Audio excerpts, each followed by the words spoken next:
Hello, Northwest University students. My name is Nombulelo Malunga. So here at the Career Center, we are basically here to provide a bridge between your studies as well as connecting you with potential employers. We do that through CV training sessions, interview training sessions, as well as monthly career coaching sessions. We also host annual work readiness events whereby you get to connect with people who are already in the industry, professionals that will really assist you on how to prepare for the world of work and what to expect once you graduate.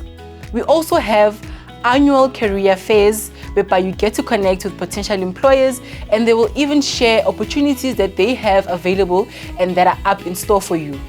You can even connect with us on online platforms whereby we have the Northwest University Career Zone platform where you can update your profile and also upload your CV and documents, as well as connect with potential employers.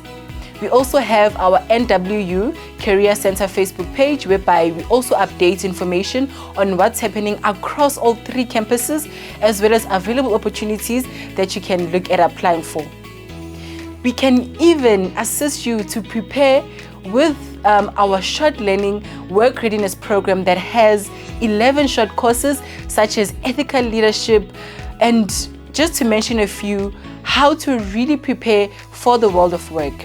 So to you NWU students, I urge you this Youth Month to really ignite your skills and be ready to take on the future by making use of the available opportunities that we are offering at the Career Services.